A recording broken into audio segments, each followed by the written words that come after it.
Are you at a loss trying to find your next instructional design gig? Are you curious how some instructional designers seem to have continuous work while you're just trying to make your current project last? Well, I've got the answer for you. So keep watching to figure out where instructional designers get all their jobs.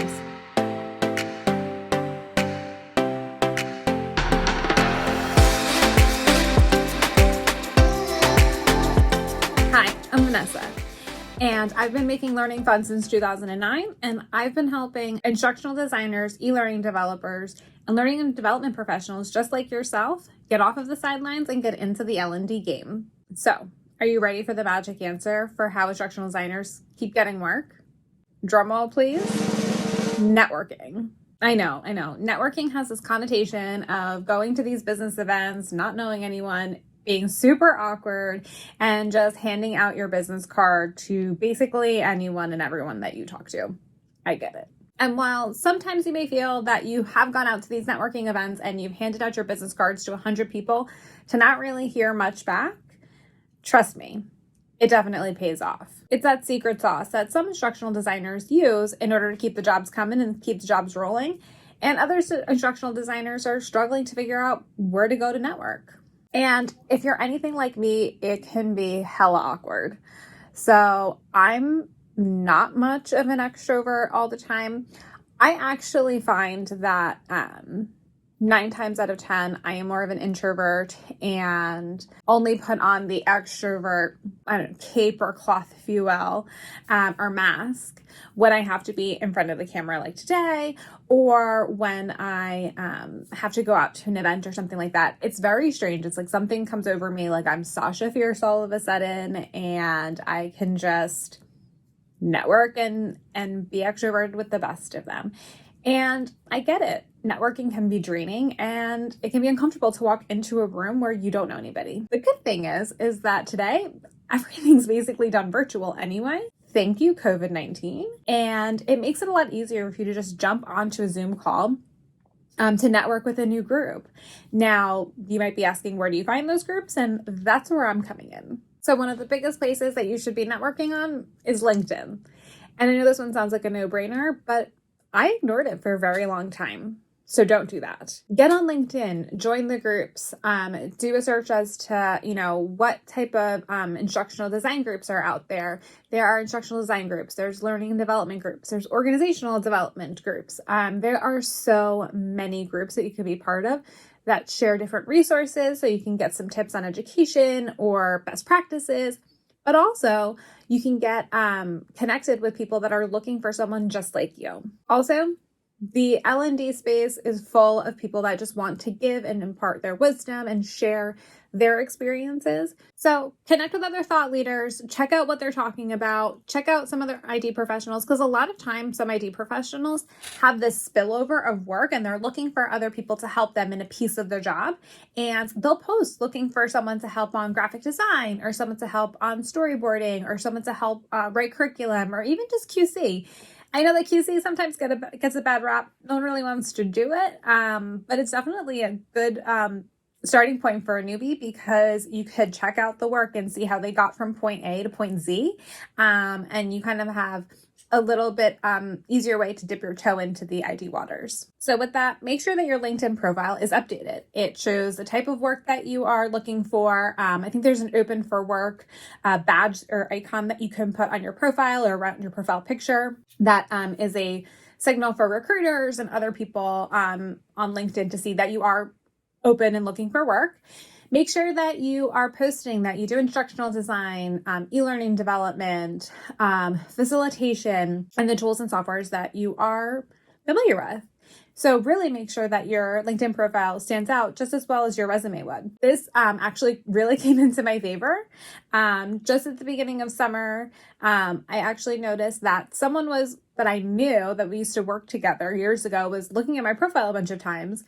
And I was going to just reach out to him and be like, yo, what's going on? What are you so curious about? Do you need something? How can I help you? And he and I used to work together at a home remodeling company. He was a sales rep. I was the office manager there. And I was always curious why he left anyway. So I was like, oh, this has been a good opportunity to find out why he left. He was doing so well there and was so skilled at sales. And he actually ended up emailing me after a few times looking at it. And he is at a new told me he was at a new company doing marketing, and they do marketing for some larger companies doing event marketing. And because of COVID, everything was moving to virtual, and they needed someone to help create some articulate files that they could use during their demos, because what they were demoing was things related to computer software or computer servers. And they knew that the servers could potentially crash or be super slow in the middle of the demo, and they only have, a certain amount of time. So if we could create this kind of perfect scenario in Articulate, they can run through that demo and answer any of their questions. And it ended up being a huge contract for me, and really great because their CEO always keeps me in mind when someone reaches out if they do training, and passes along any feedback or any people out there that are looking for someone just like me. So you just never know. So make sure that LinkedIn profile is updated. So there's another place that I've been recently with COVID and everything looking for places to network. And this kind of sounds creepy, so bear with me here, but meetup.com.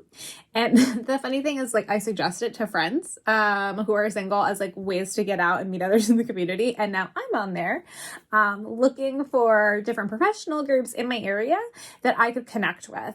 And the nice thing about everything being virtual is that I have connected with a whole bunch of different groups, and I just pop in to one or two events. It doesn't cost me anything because I'm just home, and I can figure out which of these groups are ones that I think would be beneficial for myself and ones that I would like to move forward with and being more actively involved. So it's a great place where all of these different networking groups are.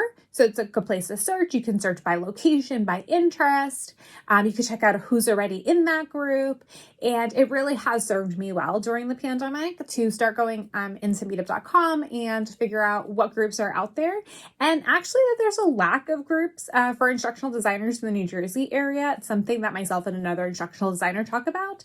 That really, unless you're connected with the ATD chapter, there's no other instructional design group in our area that meet regularly. So it's definitely something that is on my mind for the future, and we'll see if once we kind of get out of this pandemic, if that's something I could start up for IDs in the New Jersey area. So speaking of your local ATD chapter, that's a really great place to start. The really nice thing about the local ATD chapters is that they have a whole bunch of different types of people that join.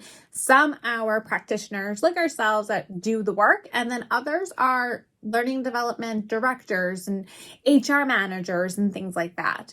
And that's a great group that you can connect. You can meet others that are in the industry. You can get some more education because there'll be educational programming.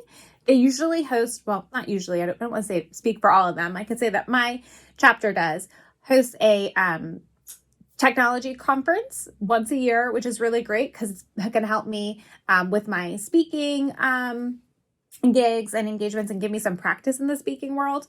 So that's been a really great opportunity for myself. But just meeting others in my area that work in ID has been really wonderful. It also gives me the opportunity to volunteer with an organization and not just join and feel like I'm just getting, joining to receive.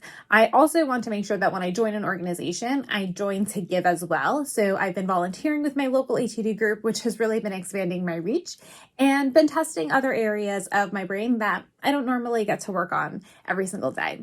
Another place where a lot of instructional designers are, Facebook. So Facebook groups are still alive and well. And I want to say last year, Facebook was even marketing their Facebook groups as a place to grow and connect. So I would recommend jumping on Facebook. I know that it can be controversial, but jump on there, join some groups. There's a few that are public. There's a few that are large. Some are more niche, like there's one for instructional designers in healthcare, some for instructional designers in education specifically. So you could really niche down and figure out which instructional designers are around and which groups are around or which niches are around. And you can really tailor your way into that. Because what I do notice is that a lot of other members of the group, if they see an opportunity that maybe they can't apply for, they will post that opportunity in that group. So definitely these are great places to start. So if you are interested in a Facebook group to join, I recommend your first one being the Freelance Learning and Development Network. And I will leave a link to that down below. Another place where a lot of instructional designers are starting to go over to is Instagram. And I think that because we are in a very visual field where we focus a lot on graphics and ways to give content out in a short, concise manner, Instagram has been a great place for that. So I would say that our group is small on Instagram. There's not a ton of us, but there definitely are some there. And it's just a matter of building up your presence, showcase. It's another place to kind of have a portfolio, showcase what you know, what you like to talk about, and show your graphic design skills and show some of your work. It's kind of like I said, a second portfolio. So definitely recommend jumping on Instagram and connecting with other IDs and showcasing your work, because you never know who's looking at those hashtags. So make sure you are using hashtag instructional designer, e-learning, LX design, user experience design, all of those good things to make your work be seen and shared. And the cool thing is that if you post something that someone really likes, they're going to share your post, usually through their Instagram story, and you just never know who's looking at those Instagram stories.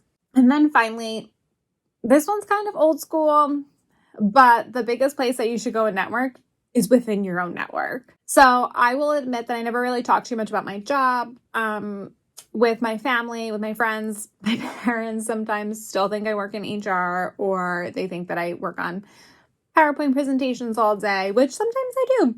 But I will say that just being able to talk about and share my work and share the business and share our Facebook page and out, any posts that I've been posting, that has truly helped build out my network, because you just never know who knows who. So I've had friends and family reach out that know someone that is an inspiring instructional designer, and they're working in the higher ed space and they want to get over to the corporate space. So we've been able to connect and talk more about how to kind of make that transition. And I also have family members that meet people all the time. My cousin is a makeup artist. She's constantly meeting people in the tri-state area. She does anywhere from, 1 to 20 faces in a weekend. And when they're talking, a lot of times, she'll talk about their business and what they do for work. And she'll share with them that I'm an instructional designer. And she's actually given my card out to people that have been looking for work and things like that. So a lot of times my family, my friends have been some of my greatest advocates. And they've been my marketing team. So are you ready to break into freelance instructional design? And are you ready to get out there and connect and market? Well, click the link down below to download a free copy of my freelance learning and development blueprint. And let's connect.